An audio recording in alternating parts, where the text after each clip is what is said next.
Greetings. Oh, people who like other people. How nice to come in here, the sound of connection, human voices. I was sitting for a dokusan this morning, and we were just sitting quietly before we started speaking, and I heard a little and a whole bunch of geese flew by. It's kind of like you all. Animals getting it done together. It's pretty much the only way it works. So I'm so happy to be here. This is very sweet. I'm going to give a talk today that is about community and lineage, community being one of the most fundamental aspects of our tradition, Buddha, Dharma, Sangha. Sangha being community of practice. And I'm thinking of this because I just got back from a big trip. I was on a book tour and visited about 20 different Zen centers on this leg of the trip, which was out to the west. And then in the fall, I did a similar trip to the east. So I've been to about 40 different practice communities in the last 6 months. And I thought, wouldn't it be fun to talk about all the amazing and wonderful things people are doing? So, book tour sounds kind of like I'm really into retail sales. So the fact that I get to travel around with a box full of things, selling it out of the back of my car is inspiring, but really, the trips are about connection. They're about fostering and recognizing the connection that is here. And so, I just want to kind of pass this along. So I got to visit places in mostly Zen places, although, and I think I'm just going to talk about Zen practice places today, although I visited a lot of different kinds of things. But anyway, talking about Zen practice places from a lot of different sort of lineages in terms of how the seeds were planted here on North American soil. So I just want to talk about, where we think of ourselves as in the Katagiri lineage because Dainin Katagiri founded this temple. I visited a lot of places in the Maizumi Roshi lineage, which is now often just called the White Plum Sangha because he said, I'm making this White Plum lineage. And Maizumi is one of the early teachers to come from Japan and start a Zen practice place and start empowering teachers here in North America. I founded Zen Center of Los Angeles, which is a wonderful place. And, you may have heard of Joan Halifax. I would say probably the most prominent Zen Buddhist in North America. Charlotte Joko Beck, Bernie Glassman, all students of Maizumi Roshi, and his lineage thrives. People who trained in that lineage, including Angel Kyoto Williams, Jules Shuzan Harris, Jose Shinzan Palmer, Koshin and Chodo over at the New York Zen Center. Just amazing, beautiful people carrying forward something. I don't know if you know about Kennett Roshi, founded Shasta Abbey, and so I got to visit Dharma Rain, which is a very large sort of temple complex, I would say, in Portland, Oregon, in the Kennett Roshi lineage. Kennett Roshi, she went and trained in Japan and was I believe was the first Western woman to ever receive full teaching empowerment in a Japanese Zen tradition. Came back, and one of the great things about all these different places, they do think differently. She was raised in England and was originally going to be an Anglican priest. So when you go to places in that Shasta Abbey tradition, in the Kennett Roshi tradition, all the chants are Gregorian chants in Japanese. So you're chanting in Japanese, but there's and they have harmony lines written on paper. Who can read that anymore? Anyway, quite wonderful. Many Katagiri lineage places I was able to visit. So that's kind of close family. Kobunchino, I went up to Jikoji Zen Center in the Santa Cruz Mountains, which is just above Palo Alto. Kobunchino was an early assistant of Suzuki Roshi. Kobunchino is known for being kind of a nut, kind of a live wire very unpredictable person. So he planted seeds. When you go to places in the Kobanchino tradition, when you go into a ritual, I mean, it's all the normal Soto Zen ritual that very similar to what we do here 5 days a week in the morning. But the vibes are distinct. So the first time I ever came to Jikoji, I got there, and it's a residential place with maybe 8 or 9 residents, and then they welcome the community in at certain times. And I came in, and I was like, well, I'm here to, be here for a couple days and do some teaching. And I found the guest manager, and she said, oh, okay, Ben, hi, nice to meet you. Listen, we're in the middle of a dance class, so follow me. And I just put my backpack down, and we walked into the Zendo, and I learned how to cha-cha. So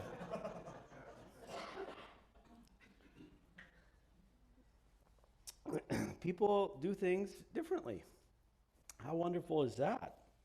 On this trip, I learned of a whole woman named Joan Sutherland who founded a whole thing called open source koan study, and I guess there's Zen centers, numerous Zen centers that she founded and are practicing in this distinct way that she has, and all her students were just raving about how amazing she was. I was like, well, I didn't even know. How wonderful. My ignorance. One of the wonderful things about traveling is you realize the vastness of your ignorance, which is really the main thing that I was trying to transmit. I was teaching VASUBANDHU, and he's really about just realize how much you don't know, how much is left out in how you think you've got it figured out, the vastness of what is left out.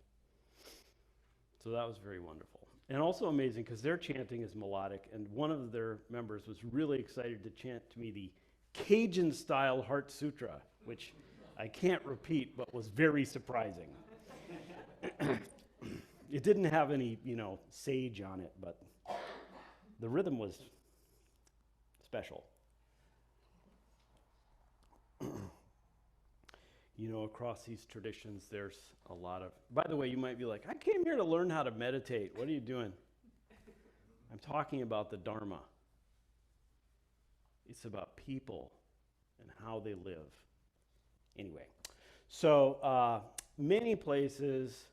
I went to a lot of places in the Suzuki Roshi lineage, through San Francisco Zen Center, and of course, Tim Burkett, who was the guiding teacher here for a long time and is still here. Life was completely transformed by Suzuki because 90% of what he says is stories about Suzuki Roshi. But anyway, I went to San Francisco Zen Center and Tassajara and a bunch of other places, and very frequently we would find come into the founder's altar, I'll go in and make some bows, and it's there's a Katagiri Roshi memorial tablet, just like we have in the founder's hall, or the Buddha hall here. I went up to this beautiful memorial site where some of Suzuki Roshi's ashes are interned to pay respects and make bows when I arrived at Tassajara. And there's a couple other stones there, and I learned that one of them is a memorial stone for Katagiri Roshi, and some of his ashes are there. So these twining vines of relationship, in the ancient Chan literature, they frequently refer to Zen as a family-style practice. It's a family-style practice. So, I'm going to do a retreat with Mingyur Rinpoche, who's a Tibetan teacher.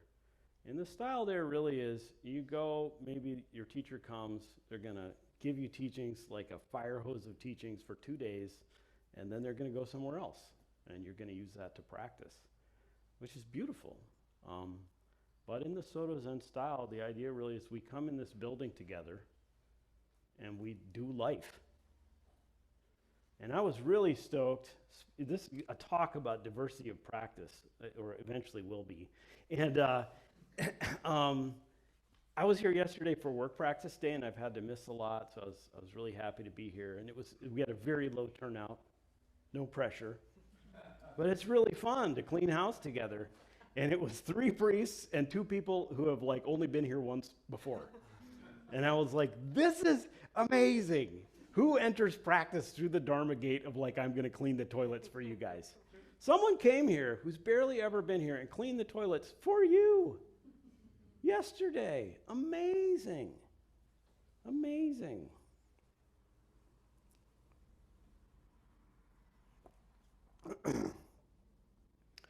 So I visited Zen Shuji, which was the first North American Soto Zen mission, and there actually was a 100-year anniversary celebration actually going on right now. It's like a multi-day event.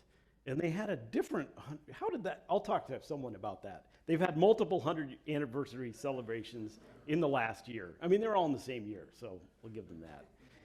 Anyway, I went down there and visited. I have a very close friend who works there named Gyoke Yokoyama.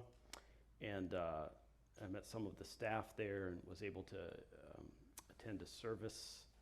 And, you know, it's cool. They're like, this is a mission and we are missionaries. Gyoke is like, I am a missionary.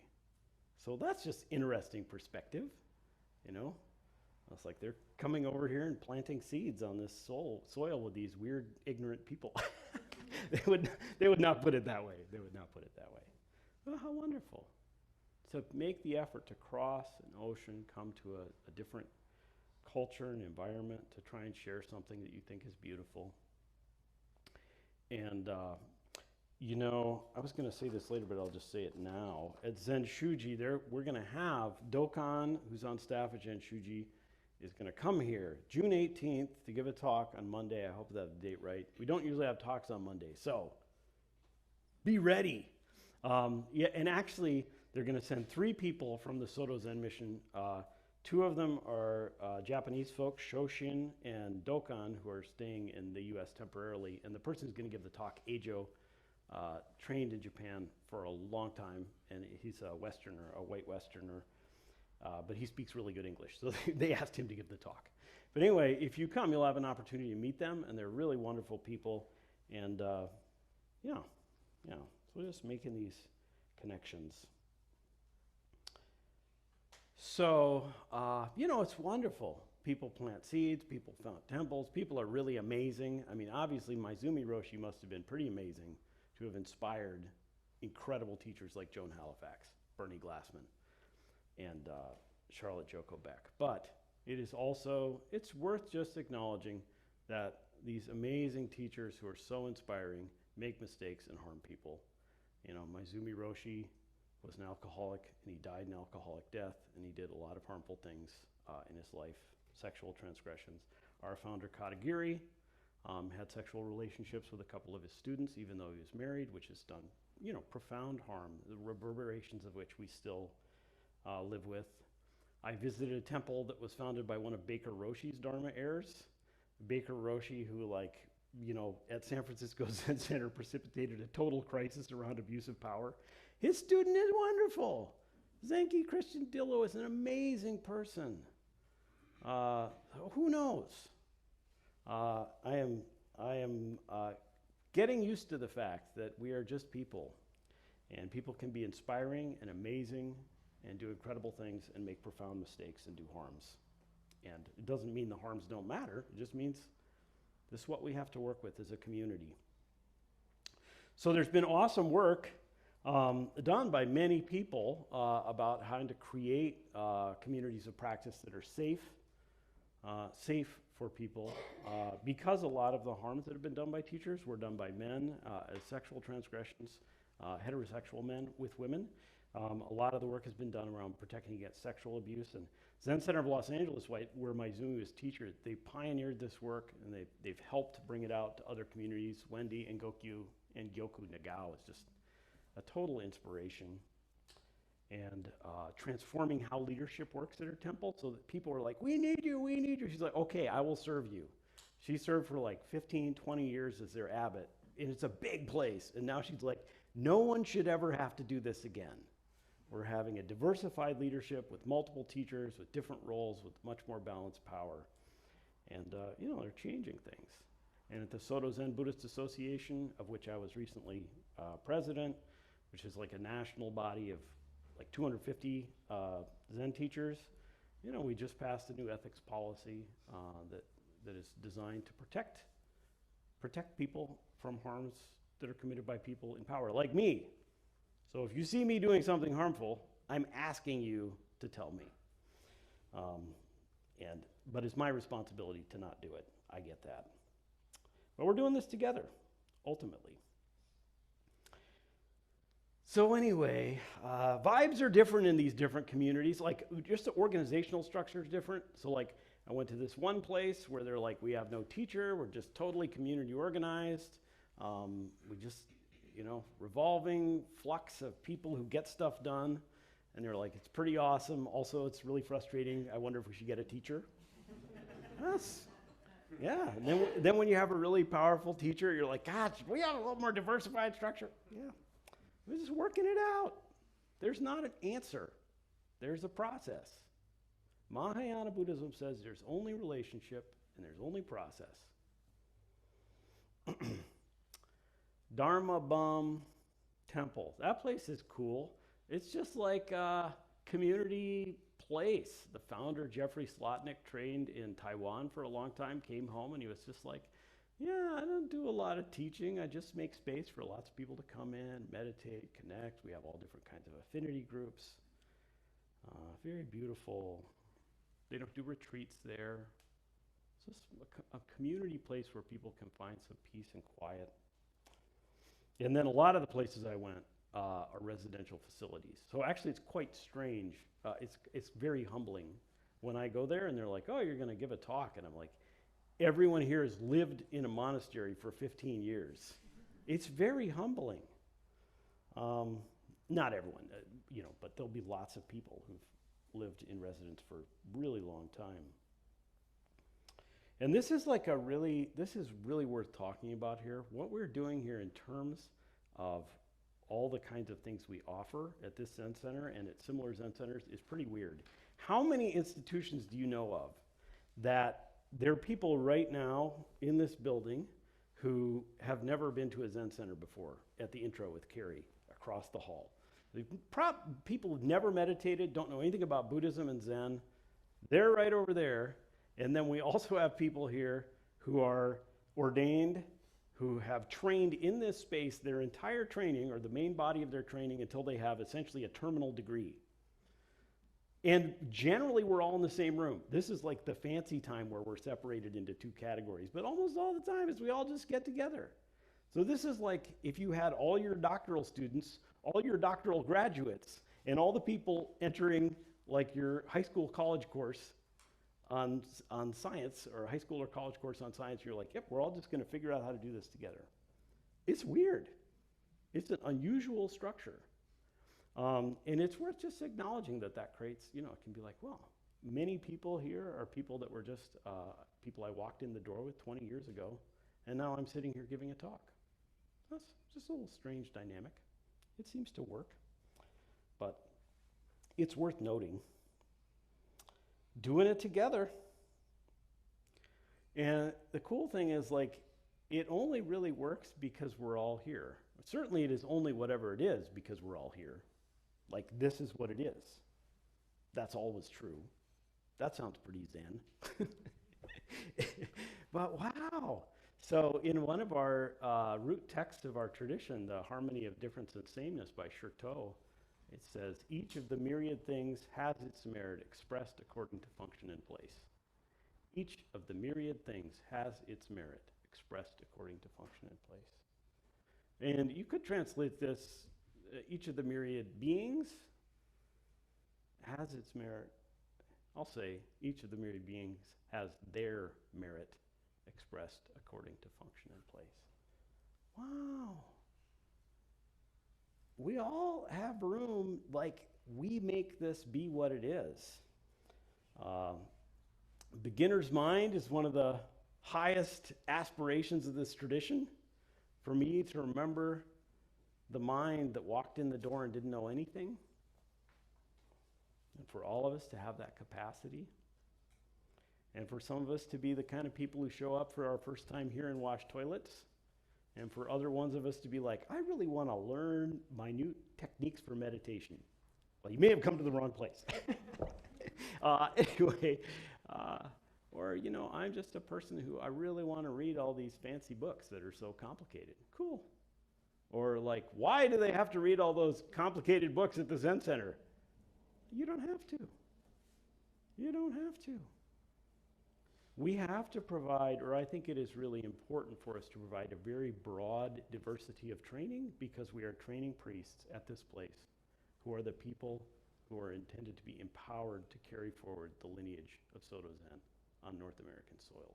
So training in Oryoki, training in ritual, training in the Dharma, training in how to clean toilets, training in how to listen to people with a vast, spacious compassion, training in how to walk so that you know your feet are the entire earth. These are things that are really important to do here. But not everyone has to do all of them. You can be like, that's my path. Yeah, you can find your space in here.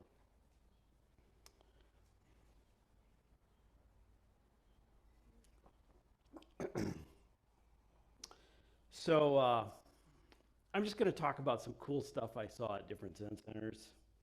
I'm going to talk about diversity, which means a lot of things. It means different stuff. That's another word for diversity, different things. But actually, I'm going to talk first about diversity in terms of the way people often think about it, in terms of diversity of demographics in community. And so I went to, so I've been to like 40 places, so I invite you to not try and guess the place I'm talking about right now, ever. But I went to a place several years ago because I've done these teaching tours for a long time.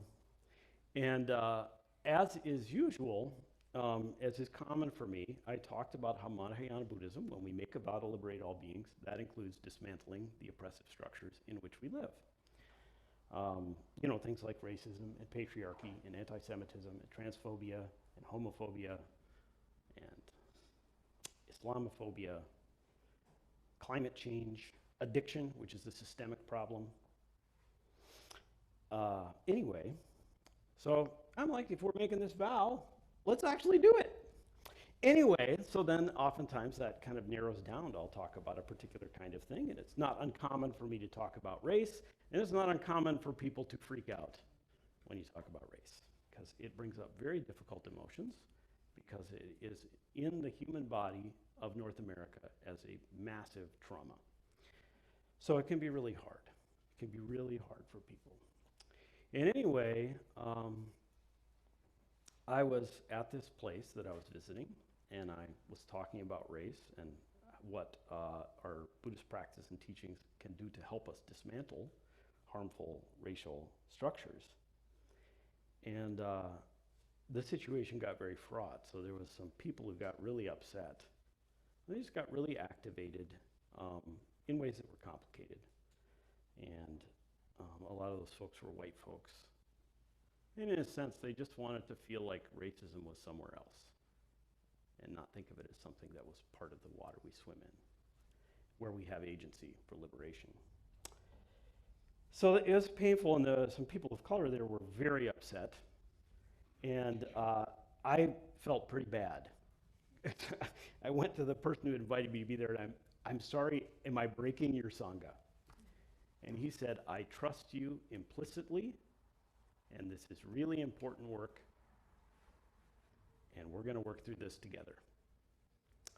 And they had already been doing what we call affinity groups, so they had like white awareness group, and they had a people of color group, and they had already been doing that for a while, and they've kept doing that for years, which is really cool.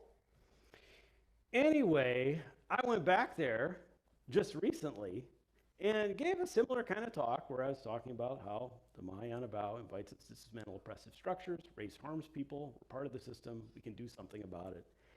And the vibe was, yeah, let's do that. And the much larger number of people of color who were in leadership at the institution 5 years later was pretty noticeable.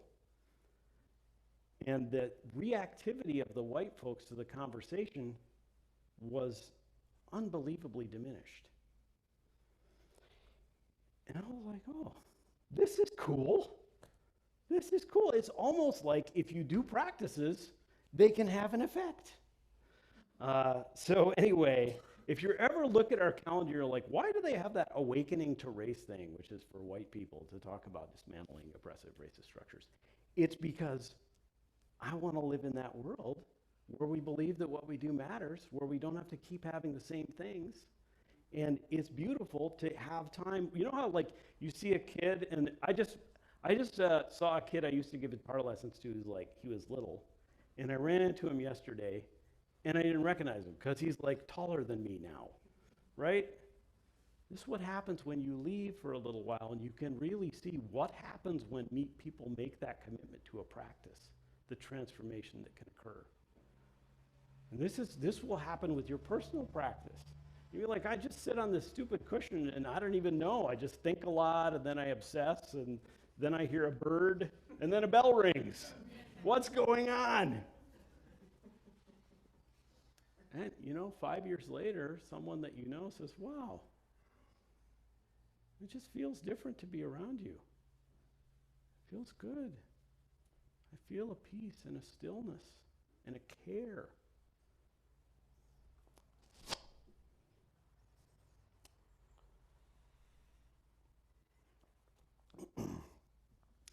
So anyway, people do all kinds of awesome stuff. I got invited to a tea ceremony at Jikoji with someone who's been doing tea for years. I've done like one Japanese tea ceremony ever. And it was really, I was kind of like, I just finished the session. I've been silent and attentive all day, and I just want to eat a pizza. But I've been invited. I'm not turning this down. And I walked over there, and it's in a deep ravine at the top of a ridge at the top of the mountains. It's very heavily vegetated, and there's stuff's falling out of the trees constantly. It's a forest. And there's a little mud path from the main complex to the tea hut. And it was entirely evident that in preparation, having just completed a 2-day session with me, this person, knowing that I and Ocean Jennings were going to come for a tea ceremony, had hand swept 100 yards of mud path to clear all the leaves and sticks off of it, just so we could walk there in a beautiful way.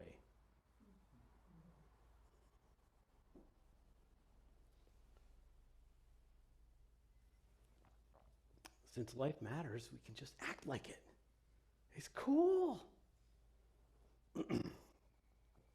Sowing lineages are a deep fabric of connection that connects across all our communities. So I was able to, talk to people who are the sewing teachers at all these different Zen centers who have wonderful stories about Rosemary and Fiona, who are sewing teachers here now, and Tomoe-san, who founded the tradition on North American soil, arguably, with her teacher, Eishin Yoshida. And I met for a while with my friend Victoria Austin, who's like, I got this fabric in India from the place where Gandhi founded the weaving tradition. That was like this revolutionary movement against the appropriation of fabric making in India.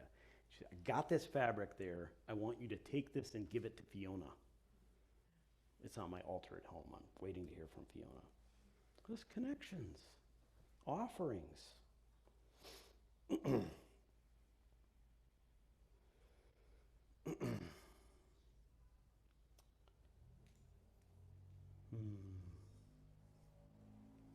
Cooking is cool. You all know Zen cooking is a big deal. The Dogen Zenji is just like the Tenzo is like the greatest. The cook on a retreat or in a monastery is the person who's almost so inspiringly embodying the practice that I'm talking about.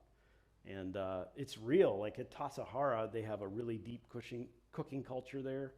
And I've been there before when they have guests. A lot of, like, they open up as kind of a resort and they make all this enormous amounts of fancy food, which is really good. But I was there this time and it was just practitioners, and it was just 3 bowls every day, excellent, beautiful food. But on the last day, Jay, who's not here, but is one of our priests, happened to be at Tassajara with me, and they made cookies for us. Jay made cookies, and they were magical. They were magic cookies. I don't know what Jay did to make them magical, but they did it. And I will bless them forever. It was bringing the heart of practice to the activity. I went to ZCLA and we sat zazen, and then it was time for walking meditation. So, I don't know, probably a lot of you have done kinhin in here. You know, we walk really slowly. It's super organized. It's just like sort of classic Soto Zen vibe of like all the bodies moving in total harmony, like the slowest, most boring dance ever imagined. But so beautiful and so centering. And I got to ZCLA and they rang the bell and they said, walking meditation. And everyone got up, walked outside, and just started walking very briskly, total rando all over the grounds of this huge facility. I was like, someone has to tell me what to do. I'm a Soto Zen guy. And I was like, oh, I guess I just walk around. It's like you could just walk around. It was great. And then the bell rang and we all sat down. Wonderful. Just walk around with your whole being.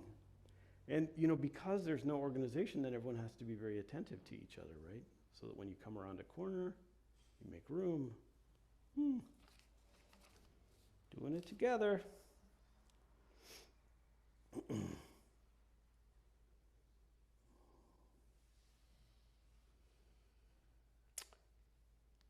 I went to one place where they have some extra land, and they're like, I feel bad. I feel bad talking about this prematurely because they may not be able to work it out. They might be like, dude, don't talk about that publicly. But they didn't tell me not to talk about it publicly, and I'm not telling you who it is. They're basically like, we have some land, and what we're focusing huge amount of energy on is creating housing for unhoused people on this land, which is our temple land. And it's complicated. It takes a lot of money, and there's huge amounts of bureaucratic stuff to go through. But it was really inspiring. And by the way, this happened at Plymouth Church in Minneapolis. They were like, we have this huge expensive property, and there are people living on the street right outside. It's ridiculous. So they built a bunch of housing across the street, and that blossomed into what's called Beacon Interfaith Housing, which has created many, many housing projects all over the Twin Cities. If you want to get involved with a cool group, Beacon Interfaith is awesome. Went to one place where they're like, yeah, we have our Zen Center, it's awesome, and then a bunch of us have a huge mindfulness program teaching in hospitals, and very, very developed mindfulness-based stress reduction program that's kind of housed through their Zen Center. I went to one place where when I left, they just handed me like a stack of beautiful handmade gifts from calligraphy, wrapping cloths. There's people who trained and live and are from Japan, and so they had all these particular kinds of handicrafts, some I'd never seen before. Wow. We can do all different kinds of stuff. For a tradition where Dogen Zenji was just like, just sit zazen. Okay, and maybe cook. Okay, and maybe walk. Okay, and maybe listen to people. Okay, and maybe show up and help out with every possible situation that arises. That's Zazen. Zazen is total engagement with what's happening. That's what it is. So anyway, one of the things that I got to do a lot on this trip that I don't get to do here, and maybe you don't get to do here, is chant in Sino-Japanese. So when I first arrived, we would do some. Sino-Japanese is it's a version of Japanese that uses Chinese characters and is very ancient and is often not understandable to Japanese people, but is a normal way of engaging with Buddhist texts in Japan. So a lot of time, is my understanding, is like if you go to a temple in Japan, you'll chant in Sino-Japanese, and you might not know any of the words you're saying or really be able to interpret what it means, but you just chant. Because you're in a temple, and you're with people, making sounds, and realizing like this is a way of practice. Someone who's really into this, I'm going to credit Raymond for prompting me to bring this up. Someone who's really into chanting in Sino-Japanese is Tina Turner. a very devoted practitioner of Nichiren SGI Buddhism, where the main chant is Nam Myoho Renge Kyo. And I'll be actually chanting Nam Myoho Renge Kyo at a wedding I'm officiating this afternoon for an SGI practitioner. So this, for some people, this chanting in Sino-Japanese is the root of their practice. But we took out all the Sino-Japanese chanting here at MZMC for various reasons. People are just like, why do we want to chant stuff we don't know what it is? We're in North America. Every time that Buddhist traditions have come to new soil, at some point they've started using the language of the people in that place, or the languages of that people in that place. And in fact, in the Pali Canon, in the earliest layer of literature, Buddha specifically enjoins his followers to do so. He says, when you travel to new places, do not use the Vedic script. Do not use the ancient languages of ritual. Use the languages that people can understand. Anyway, having said that, let's use a language we don't understand. It'll be fun. So in a minute, I'm going to lead this chant. Because I love you all so much, I'm just going to tell you what a translation of the chant might look like, which is Kanzeon. This is the Bodhisattva of compassion who listens to the sound of the world as a way of manifesting the vastness of their compassion. Kanzeon, at one with Buddha, directly Buddha, also indirectly Buddha, and indirectly Buddha, Dharma, and Sangha. Joyful, pure, eternal being. Morning mind is Kanzeon. Evening mind is Kanzeon. Nen arises from mind. Nen is not separate from mind. I don't know what nen is. I don't think anyone else does. Some of these are nonsense syllables. Tra-la-la, my friends. Tra-la-la. Shooby-doo. Yay, naki-ne. That's nonsense. It's good. So let's see. Raymond, would you just hand that up to me? So when we chant here, we generally chant in octaves. So some voices are going to be down here. Kanze on namu butsu yo butsu in yo butsu and some of the voices will be up.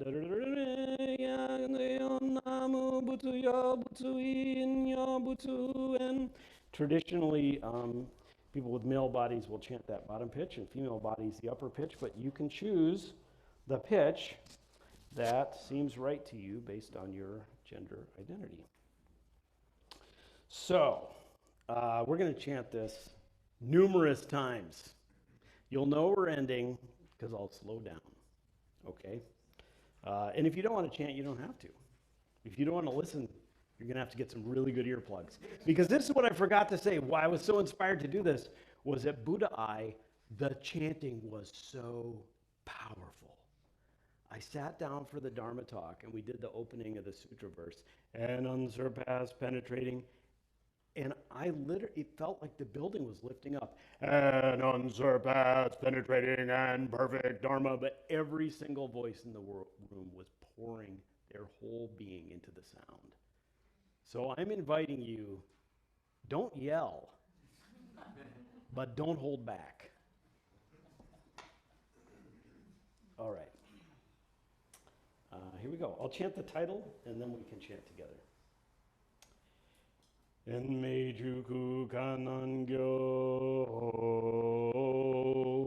kanze yon namu butsu yo butsu uin yo butsu en bupo so en jo raku ga jo chonen kanze yon bonen kanze yon nen jushin ki nen furishin kanze on namu butsu yo butsu in yo butsu en bupo so en jo raku ga jo chonen kanze on bonen kanze on nen jushin ki nen furishin kanze on namu butsu yo butsu in yo butsu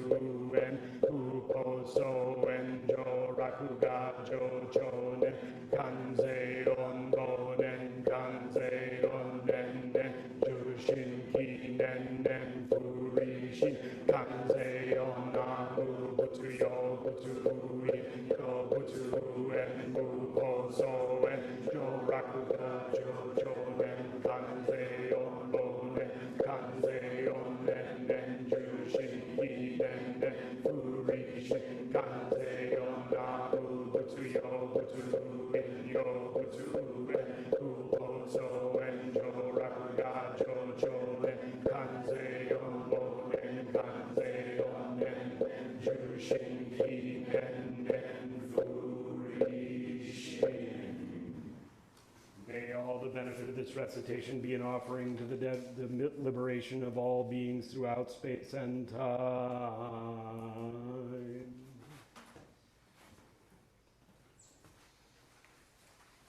All right, doing the Dharma. Yeah. Thank you so much for jumping into that. Rima, can I ask you this? Thank you. So, yeah, chanting, bowing, listening, walking, cooking, cleaning the floors, planting the flowers.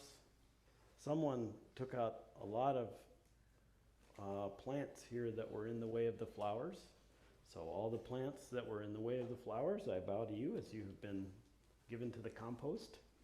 And I bow to you to the people who took those out, because the garden looks so beautiful. To just be able to come here and have a space where people walking by can just walk in. This place means something to people. Various things, but for many people, a place of peace, of stillness, of compassion.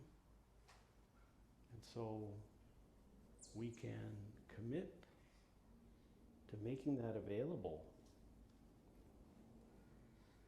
So there's all the different ways people are practicing, all different lineages, but at the end of Dogen's universal recommendation for Zazen, the Fukan Zazengi, says, although each lineage expresses its own style, they are all simply devoted to sitting totally blocked in resolute stability. Although there are 1,000 distinctions and 10,000 variations, they all just wholeheartedly engage the way in Zazen.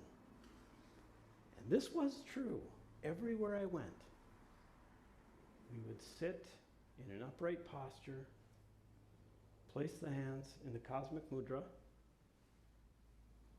and then the universe would happen.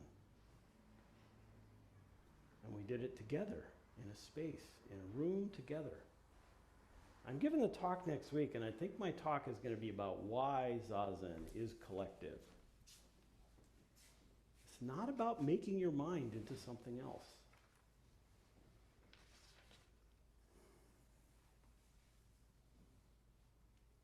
Well, some people are going to be more into Zazen than others. That's fine. But Zazen gives us this opportunity to recognize and also cultivate a total engagement with reality, not with the narrow little story our mind is making, but with what is real right now, this moment of relationship, this particular moment of process.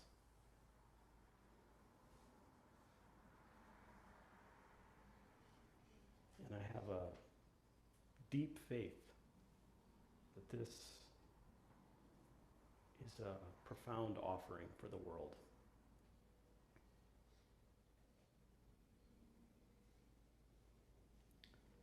So thank you all very much for your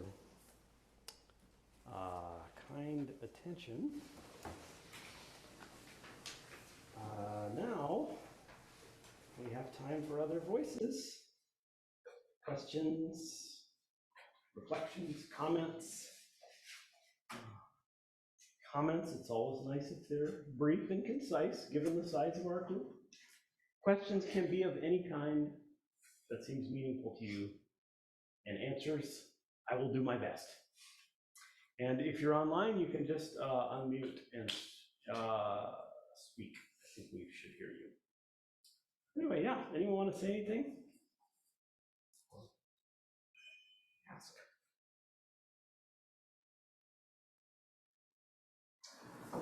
being that there's probably as many methods as there are people, what's a way of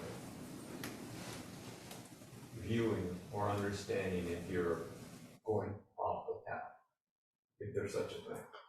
Wow. Being as there are so many methods and people, what's the way of knowing if you're going off the path? Yeah, what a good question. Because from one perspective, like what's most important is just discerning what in one Zen koan it says, what's an appropriate response? Or from like an early Buddhist language, it's like, what is beneficial? What is unwholesome? So,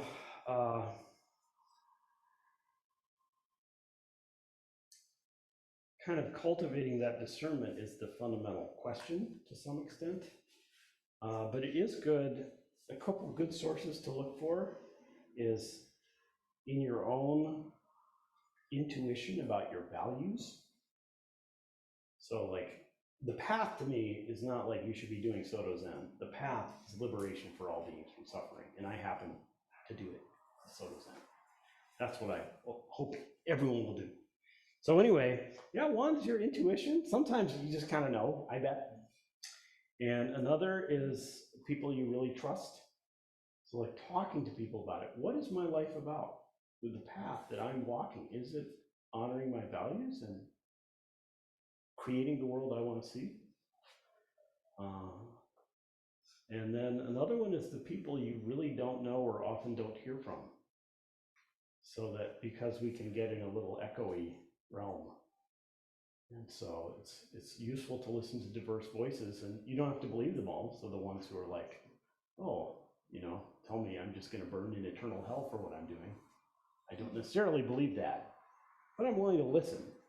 But then there are many voices that are kind of suppressed.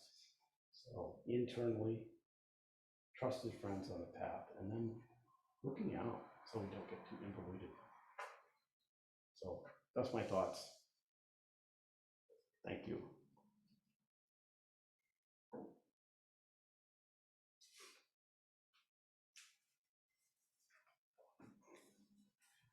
Ben? Yeah. Could you say, make any generalizations about how you think Western Buddhism, Soto Zen Buddhism is evolving from what you've seen here over the last, 5, 10 years? What's the next 5, 10 years look like? Any changes, trends? That's a great question. I do think I tend to see an increasing awareness of the interdependence that we have with oppressive systems and a willingness to engage that and transform it. I would say that is a distinct change that I see in a lot of places. And I think that is a beneficial thing. Having said that, that's like, well, that's something I'm really interested in, so it's interesting that I notice it. But I would be noticing it in a different way if it wasn't happening, and I would be letting people know. So that is true. Other than that, it's pretty tough.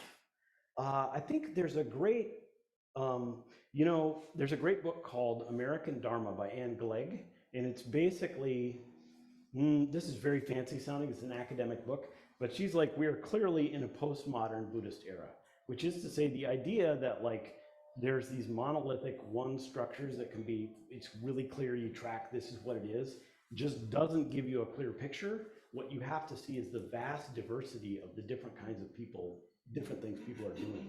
Because it's very different. There's all these places where it's like the emphasis on this residential practice, ritual all day. I saw that a lot. Other places are like, oh, we don't do much ritual. We're all into the secular mindfulness movement. Other places, there's a huge emphasis on climate change work, just as basic to what they're doing in their Sangha. It's just quite various. So I would say it's hard to mark trends, but I'm interested in honoring, hearing, and making room for that whole chorus of voices to be seen. So in our diversity, something beautiful keeps moving forward. Yeah, Jason. Ben, have you observed for yourself any sort of practice after the events, when it's back to you in your car, and any shifts goes in the quote between times? So many. You know, personally for me, these things go from being like kind of hyper social to very alone. And so that's just a personal rhythm. But, you know, I get really inspired by different people. I don't necessarily think, oh, they did that and I have to do it. You know, like when I get these handcrafted gifts, I don't like doing handcrafts.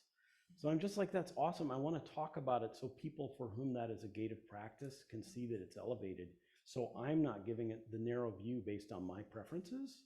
So I think that's the thing that comes up a lot is when I see these different kinds of things people do and different ways they engage in liberative practice, I want to talk about that more to make more open Dharma gates. So that's what's coming up for me right now. Thank you.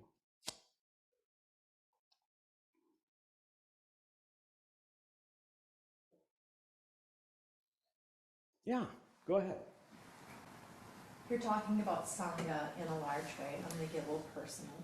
I just moved back to my family of origin Sangha a couple of months ago. And I knew pretty good, like, wow, isn't that cool? It's different. Oh, they do it this way. Oh, they do it this way. I am so not doing that in my family of origin. I'm moving back and I'm in Little Miss Superior mode of just like judgment. And I'm sitting with it and I'm learning and it's changing and I'm getting better. But I'm wondering if you have any thoughts on practices for the immediacy of that. So I just want to make it be clear. It just seems like you kind of got some values and changes in you, and then you're seeing people you're close to, they're not living that way, and you're judgmental about it. Mm-hmm. Yeah. Well, I've never tried that. Definitely not. Yeah, it's real. Oh man, I had all kinds of judgmental moments on this trip. Oh, they're going that way. So, yeah, well, great thing to do. I mean, these are kind of basic instructions, but you know, it's just a talk. You know, as I notice, like I'm engaging in judgment, what's the root practice? To notice the body and let that open to noticing the emotion. So usually there's like, it's afflictive. It's like, this is uncomfortable for me. And that always seems like not enough, and it's not the whole story. But just really developing that practice, you go, why are they doing it? It's like, all right, that's cool. How is this body right now?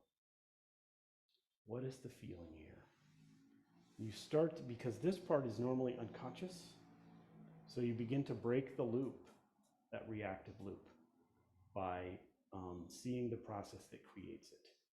And not by like getting a hammer to break it, but just the seeing. So Avalokiteshvara, we chanted her name over and over, Kanzeon, Kanzeon, Kanzeon, to invoke the power of trust in just pulling our hands away and seeing what's here. It's hard to trust.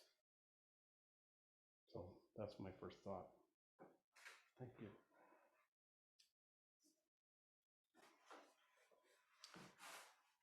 Okay, uno más, yes.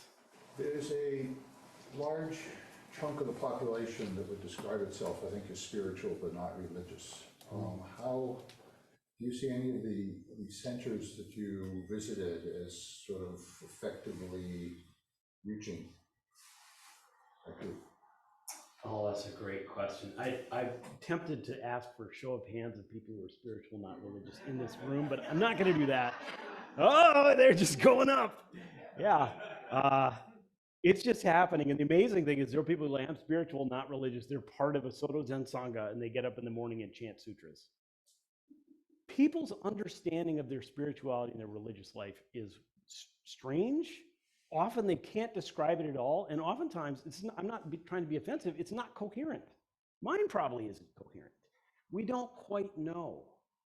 So I would say it's probably very common that a lot of people are attracted to Buddhism that way. But I think probably your point is some people are like, I'm spiritual but not religious. I want to meditate and do Buddhism, but you guys are chanting and bowing all the time. I'm out of here. I was one of those people, and now I love Kool-Aid. Anyway, uh,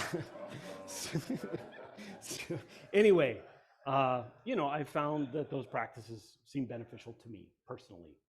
But I think it's a good question to be addressing. And I do think in part probably the fact that many of the about half of our activities here don't involve Soto Zen ritual, are a way to make an entrance point and a place of practice for people who may feel turned off by what looks like formal religious practice. So those are some ideas. Thank you. Jerry, by the way, was the attendant when I gave a talk at San Francisco Zen Center like 3 weeks ago. We're a team. It's a family.